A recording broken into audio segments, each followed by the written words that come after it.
Deixa eu contar uma outra história sobre essa questão de responsabilidades, né?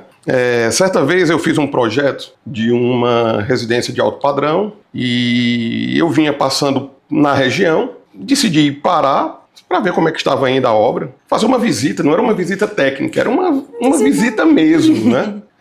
E aí paro, quando eu vou entrando na obra, eu vejo o pessoal produzindo concreto na obra, a Ilana, e era concreto com muita água, né? E você sabe que quanto maior a quantidade de água, menor tende a ser a resistência do concreto. E o pessoal de obra, eles gostam de colocar muita água porque termina se tornando mais fácil de manusear o concreto e tudo mais. E aí quando eu vi aquela situação, eu, poxa, isso vai dar problema. E aí eu saio da obra e vejo lá a placa. Quando eu vejo a placa, tinha lá o nome do engenheiro executor com o telefone dele. E aí eu pego e ligo para ele. Fulano, tudo bem? Olha, eu estou passando aqui em uma obra que eu fiz o projeto de estruturas e estou te ligando para comunicar o seguinte. Olha, o pessoal está usando muita água nesse concreto. Você está fazendo um controle tecnológico, você está... Sabe o que ele me perguntou, Ilana? Paulo, essa obra fica onde? Eu disse, olha, é na obra tal, na rua tal. Talvez ele tivesse com muitas obras, né? Aí ele disse, não estou lembrado dessa obra. Mas faça o seguinte, você não está aí na obra? Me ajude. Vá lá e fale com o pessoal para não colocar tanta água. E eu disse, não, amigo, você me desculpe, eu não vou entrar nessa porque eu fiz o projeto de estruturas, eu especifiquei que características do concreto eu preciso, a resistência está exposta no projeto. Você, quanto executor, é que tem que se responsabilizar por isso, né? Eu ainda estou fazendo aqui o favor de te avisar, né? Resultado, eu percebi que ele não sabia realmente que obra era aquela, né? Alguém que, infelizmente, assina ARTs de execução e que pode realmente entrar num problema, né? Como a gente vê, em vez em quando, isso acontecer. Infelizmente, a gente só vê a notícia quando o problema realmente toma proporções mais radicais. Lamentáveis. Mas fica aí, você arquiteto, você engenheiro e você que está construindo, principalmente, não queira economizar onde não se pode. E professor, vamos subir um pouquinho, a gente está aqui na fundação, foi para a questão de responsabilidade. Eu queria falar agora um pouquinho sobre laje. Às vezes eu costumo muito ouvir do meu cliente assim, vou fazer mais um pavimento. Olha a grossura dessa laje, minha filha. Aqui dá para construir três pavimentos para cima.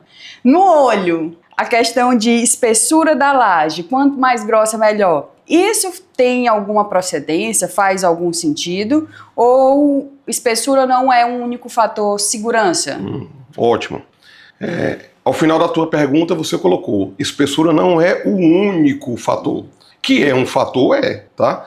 Quanto maior a espessura da laje, maior a rigidez da laje. A gente tem ali, quando a gente fala de rigidez, a gente tem dois componentes. Tem um componente geométrico e tem um componente mecânico. Né? Então, rigidez é o produto, em geral, do modo de elasticidade pelo momento de inércia. Quando eu aumento a espessura da laje, eu estou alterando uma propriedade geométrica. Ao aumentar a espessura, eu aumento a inércia e aumento a rigidez. Isso é ótimo, é assim que acontece quando a gente quer vencer grandes vãos. Aumenta só em volume de concreto ou aumenta em tudo? Não, aí vai depender do tipo de laje que você está trabalhando. Tá. Se for uma laje maciça, eu vou aumentar a espessura da laje e vou aumentar o volume de concreto, perfeito? Agora, se eu estiver trabalhando com uma laje nervurada, eu posso aumentar a altura da laje sem aumentar tanto o consumo de concreto. Por quê? Porque para mim, enquanto projetista, o importante é ter uma maior rigidez, e aí ela é refletida através da maior altura, e eu tenho que ter uma distância entre a capa de compressão, e aí eu estou falando do momento positivo, eu tenho que ter uma maior distância entre a capa de compressão e as armaduras que estão posicionadas na parte de baixo da laje, que vão combater os esforços de tração. Então, no caso da laje nervurada, qual é a grande vantagem? Eu consigo deixar as armaduras lá embaixo, nas nervuras, a capa distanciada, e entre a capa e o fundo da nervura, eu tenho ali as cubetas plásticas, que depois são removidas, diminuindo o volume de concreto. Então, essa tua intervenção agora na resposta foi muito importante, porque a gente termina explicando o porquê de adotar lajes nervuradas quando eu tenho grandes vãos. Tenho grandes vãos, eu precisaria de uma laje mais espessa, né? Mais grossa. Para não consumir tanto material, eu consigo ter todos os benefícios de uma laje mais grossa, mas reduzindo o volume de concreto e o peso próprio quando eu uso cubetas plásticas removíveis. Tá? Então a espessura é sim um ponto a ser observado. Agora, não é o único. Por quê? Depende do carregamento que eu estou aplicando na laje, né? Às vezes eu tenho uma laje com uma boa espessura para um grande vão, mas a carga é uma carga não usual. Então pode ser que mesmo com essa espessura eu vá ter problemas na minha laje caso eu não dimensione para aquele carregamento. Outra situação, será se o concreto que foi utilizado na produção dessa laje realmente atingiu as propriedades que eu preciso? Então, lembra que eu falei que rigidez é o produto de uma propriedade geométrica ou uma propriedade mecânica. Eu estou garantindo a propriedade geométrica, mas e a propriedade mecânica? Né? Quais são as propriedades do concreto que foram realmente atingidas, foram alcançadas? A resistência está de acordo com o que foi projetado? O modo de elasticidade está de acordo com o que foi projetado? Se não, o fato de ter uma espessura maior não vai garantir o bom funcionamento. E eu vejo muito assim, é muito convencional, eu tenho muitos projetos em Campos Sales, então lá praticamente a gente utiliza a laje treliçada. Se eu pensar uma laje treliçada, só que ela é grossa, numa edificação, por exemplo, que é uma residência duplex, esse volume a mais que eu coloco como capa de concreto, então ela pode ser um problema para a minha própria laje? Não, se você tiver considerado isso no teu projeto. Tá. Agora, vou te dar uma dica. Ao invés de aumentar o volume do carpeamento, você pode continuar trabalhando com a laje treliçada, mas ao invés de trabalhar com uma TR8, uma treliçada de 8 centímetros, você pode trabalhar com uma TR12, uma TR16, uma TR20 e por aí vai.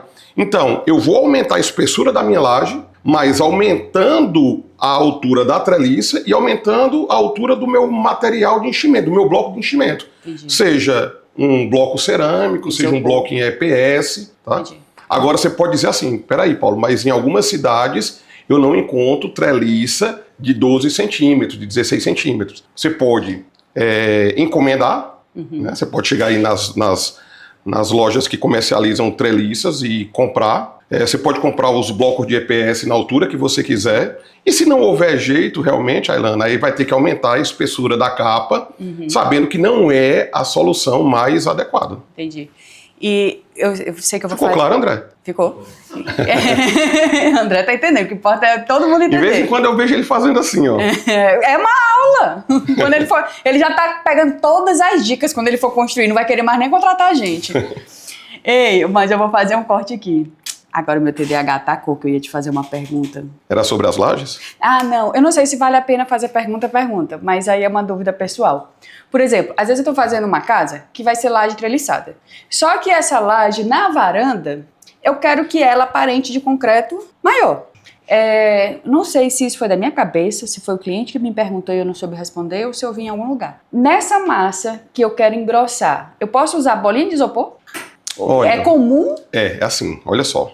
Você tem a laje já pronta e você está querendo aumentar engrossar a espessura para cima. Para cima. Tá. Para fazer... Então, na verdade, você não está aumentando a laje. Você está aumentando a seção. Tipo aquela casa que tu fez que o cliente achou massa. E eu achei massa a proporção, porque ficou 25, não foi? 20. Acho que era 20. Mas quando fica fininha, eu sei que funciona, eu sei que a resistência é ok, mas a sensação é tipo aquelas lajes que a gente vê, só um pilarzinho. Às vezes eu engrosso de propósito para a sensação visual não ser de que aquilo vai dar problema. Eu sei que não vai dar, o calculista sabe, mas às vezes assim, não, vou aumentar isso aqui para dar uma sensação melhor. Tem horas que vocês arquitetos querem levar um sentimento de esbeltez para algumas peças e tem horas que isso não é bem-vindo, né? Exato. Tem horas que vocês querem algo mais robusto. Então, por mais que do ponto de vista estrutural atenda uma menor seção, não atende do ponto de vista estético. Porque causa sensações de que eu vou passar por aqui porque eu não confio. Olha só, vê se eu estou entendendo. Você já tem a laje. Eu já tenho a laje. Com uma certa espessura. Tá lá em obra. Tá. Você quer aumentar a espessura dela para cima? Para cima do que vai ficar visível. Então você não está alterando o capeamento. Você está sobrepondo uma regularização, coisa desse tipo, talvez? Pronto. Foi justamente por isso, porque na obra em específico, aqui eu vou dizer que a laje estava com 10. Lá do outro lado, no mesmo vão na sala, estava 4 centímetros de diferença. Aí, rapaz, vai ter que encher. Aí eu peguei e disse pro cliente, eu não sei se o peso disso aqui vai dar certo, é melhor chamar fulaninho que é engenheiro. Você quer aumentar o nível sobre a laje. Isso. Quer aumentar a regularização ou para nivelar com outros ambientes ou para aumentar uma espessura externa para gerar um melhor volume, uma volumetria, coisa desse tipo. Isso. Pronto. Primeiro, o ideal é que isso fosse previsto no projeto, né? Porque sendo previsto no projeto, eu já sei que naquela minha laje eu vou ter uma carga adicional além do piso, uma carga de enchimento. E a nível de projeto, a gente já deve combinar qual será esse enchimento. Sim. Porque dependendo do peso específico do enchimento, eu vou precisar de uma maior capacidade resistente da minha laje. Quanto mais leve, melhor. Aí entra a tua pergunta da esfera de isopor, né? Que pode ser usada, nesse caso pode. Tá? Você consegue criar ali uma argamassa mais leve com a inserção de esfera de isopor na produção da argamassa. Isso tem um custo, nem todo mundo está disposto a fazer isso. Ah, eu pensei que ia ficar mais barato, porque não, mas a esfera não é barata. Não. Agora, existem outras alternativas. Você pode usar uma placa de EPS de alta densidade. Você passa uma placa de EPS e sobre a placa você vai fazer ali um capeamento, dependendo da carga, da situação, com uma malha de aço no capeamento, coisa do tipo. Mas é possível, sim, usar o isopor, o EPS, seja com esfera, seja com placa, para reduzir o peso dos enchimentos. Não é isso? Isso. Perfeito, pode. Show de bola, professor. Vamos lá. Como eu lhe falei, tem algumas perguntas que eu realmente estou trazendo de dúvidas e tem outras que eu já passei, a dúvida já foi tirada, mas eu estou trazendo porque é a dúvida de muita gente. O cliente, no decorrer da obra, por exemplo, me contratou para eu fazer o ponto comercial embaixo e ponto comercial em cima de lojas para alugar. De repente ele decide que os pontos de cima não vão ser mais lojas para alugar, vai ser uma academia. E aí a academia tem alguns equipamentos, tem algumas atividades que geram mais esforços. Isso na cidade já aconteceu um probleminha parecido. Lhe pergunto, essa mudança de uso e até de layout, às vezes o cliente diz assim, não quero mais essa parede aqui, eu quero essa parede aqui. A gente consegue ajustar isso e alterar sem comprometer a estrutura? Como a gente deve proceder? Existe um uso inicial e seja por mudança de uso, por mudança de layout, o que for, qual é o passo correto? Essa informação, eu estou considerando aqui um projeto novo. Projeto novo, tá? Projeto novo. Depois a gente pode até falar quando não existe nem projeto. Mas um projeto novo. Há uma mudança de layout, há uma mudança de uso. Olha o celular respondendo. Maior. Vou até tirar daqui, senão vão dizer que eu estou colando, né? Pescando. Então, houve uma mudança de layout, houve uma mudança de uso. Isso precisa ser informado ao projetista. O projetista vai recalcular a estrutura com essa nova informação e provavelmente em alguns pontos críticos, alguma intervenção será necessária.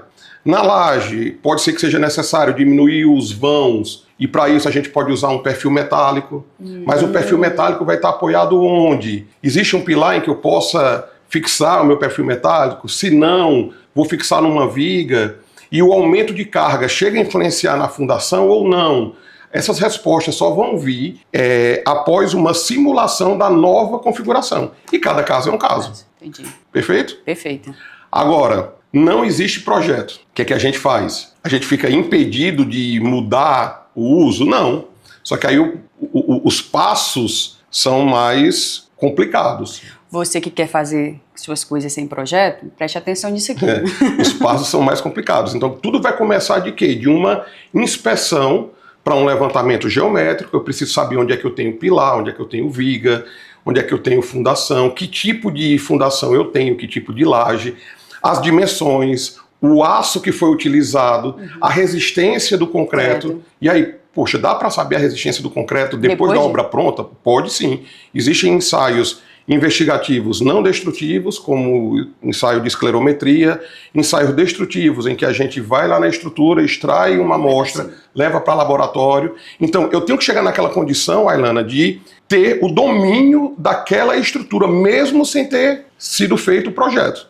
A ponto de eu conseguir modelar aquela estrutura com todos os pilares, vigas, lajes, com as espessuras corretas, com a quantidade de aço que foi utilizada. Dá para saber a quantidade de aço dentro do concreto? É isso que eu ia perguntar. Dá. Tem algum aparelhozinho de raio-x? Tem. A gente pode usar scanner, pacômetro, ultrassom, tá? E dependendo do caso, se você não tiver acesso a esses equipamentos, você pode fazer sim uma inspeção, tá? Quebra ali parte da estrutura, nos pontos críticos em que a modelagem aponta a necessidade e levantar que barras de aço eu tenho ali, quantidade, diâmetro. Por quê? Uma vez eu conhecendo tudo isso, eu vou simular a minha estrutura. Então eu vou jogar o novo carregamento naquela estrutura, considerando todas as propriedades geométricas e mecânicas que eu levantei. Aí sim eu vou ver onde é necessário reforçar ou não e o que fazer. Não é simplesmente chegar lá e bater o olho, faz o seguinte, aumenta a espessura dessa viga, aumenta aquele pilar. Eu não sei qual das peças serão mais exigidas. E não sei qual é a capacidade dela naquele momento. Eu não tenho nem projeto.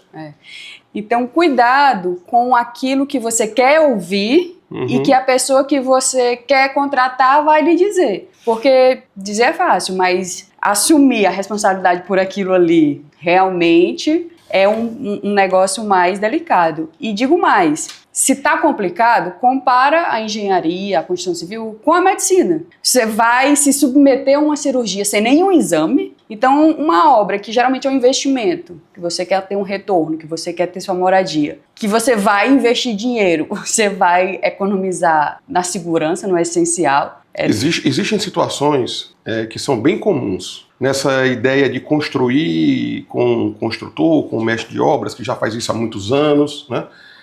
Realmente algumas decisões deles não vão levar a um colapso da estrutura, não é isso. Né? Às vezes quando a gente passa uma recomendação em obra, a gente percebe ali um certo ceticismo, como quem diz o seguinte, olha, eu sempre fiz isso e isso nunca caiu.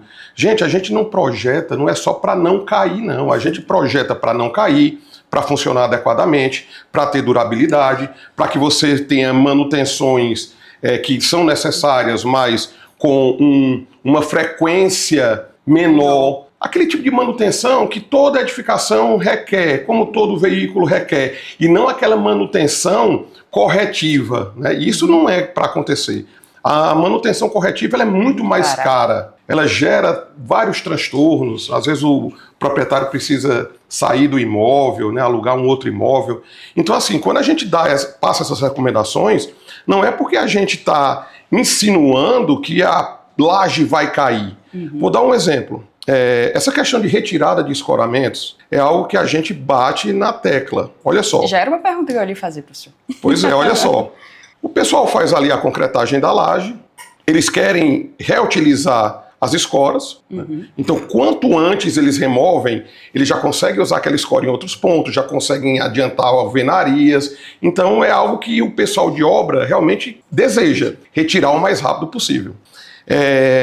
Um concreto feito aí com cimento CP2, por exemplo, seja ele F, Z ou E, CP2, dependendo ali do seu fator água-cimento, com 7 dias, esse concreto já atingiu mais de 50% da sua resistência, comparada à resistência que terá aos 28 dias, tá? Então, se eu faço um concreto de 25 MPa, com 7 dias, ele já é para ter uns 15 MPa de resistência, com 7 dias.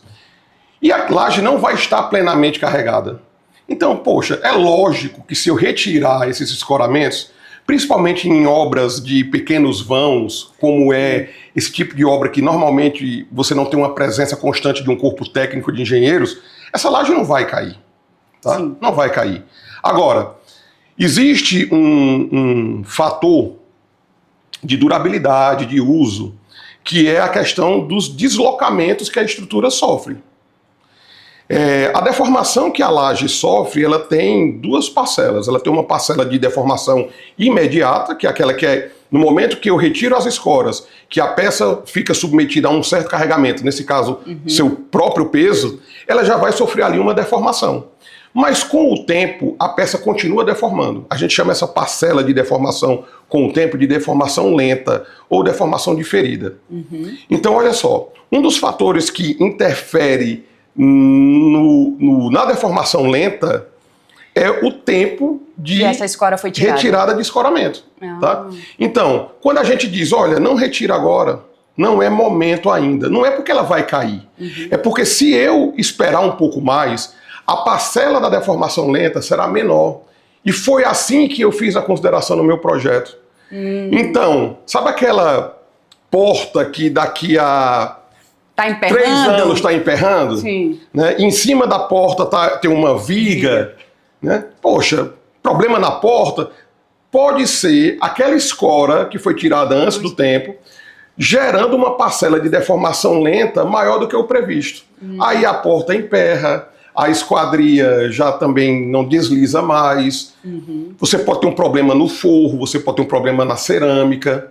Né? E ninguém, Ailane, infelizmente, vai fazer relação dessas manifestações patológicas com o escoramento que foi tirado antes do tempo. É uma das últimas coisas que a gente vai pensar e que pode não vão pensar, não vão. Daí o mestre de obras dizer o seguinte, eu faço isso há 30 anos, 20 anos e nunca deu problema. O problema foi do marceneiro. Não deu problema, porque realmente ela não cai. E quando a manifestação aparece, ninguém faz a relação disso com a retirada do escoramento, até porque ninguém sabe do que a gente está conversando aqui.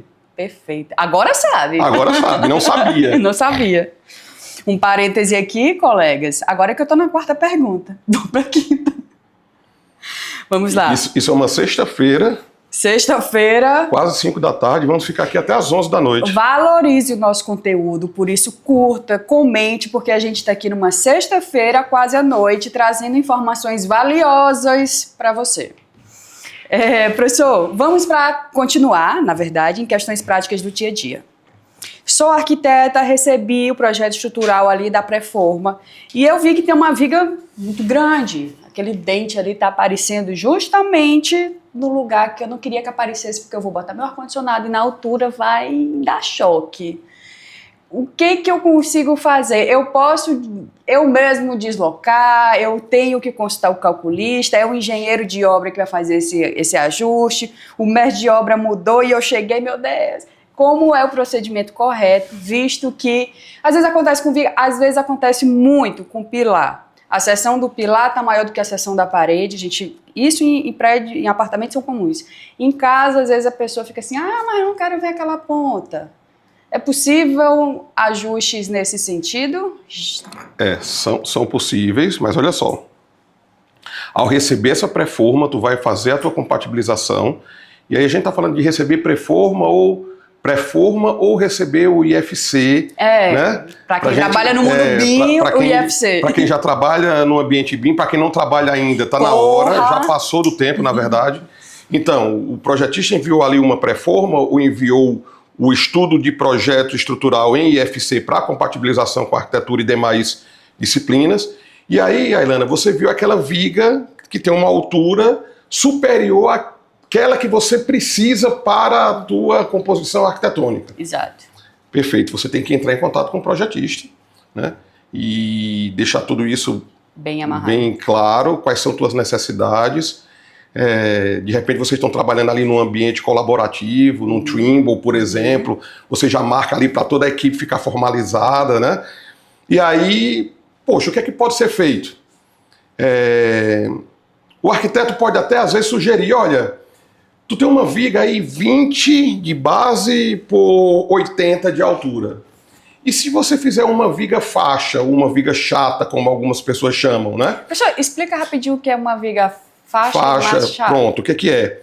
É aquela viga que tem uma base maior do que a altura, tá? Então, de repente, o arquiteto pode propor, você está com uma viga 20 de base e 80 de altura, e se a gente rotacionar em 90 graus, ficar com 80 de base e 20 de altura, dá certo? Resposta, não. Não vai funcionar. E aí alguém pode perguntar, mas professor, não é a mesma área, 20 por 80? A área está preservada, o momento de inércia não.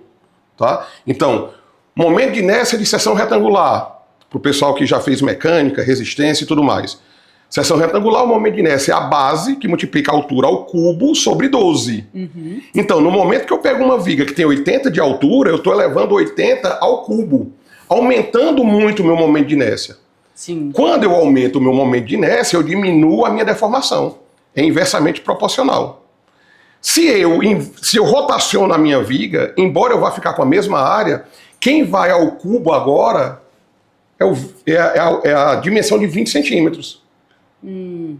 Quem ia era 80. Agora 20. O momento de inércia vai fazer o quê? Vai cair muito.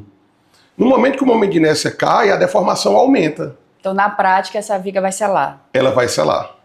Né? Então, por isso que a gente não pode só girar. E aí você pode dizer, Paulo, e aí? O que é que eu faço? Existem outras alternativas? Sim.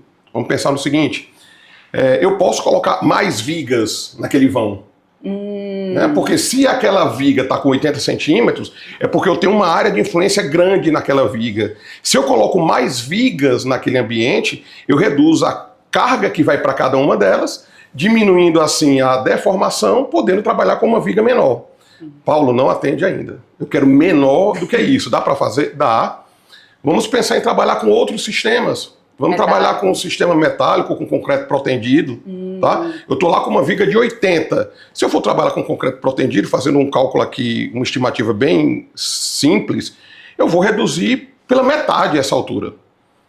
Só o sistema já me resolveria enquanto arquiteta, né? Só que aí eu não vou trabalhar mais com concreto armado. Vou trabalhar com concreto protendido. Ah, mas não tenho concreto protendido na minha região, é complicado. Pensa numa armadura, pensa numa viga metálica. A gente pode até conversar a respeito da possibilidade de aumentar um pouco esse pé direito. E aí vai. Mas o importante é que todas essas discussões sejam feitas em etapas de projeto.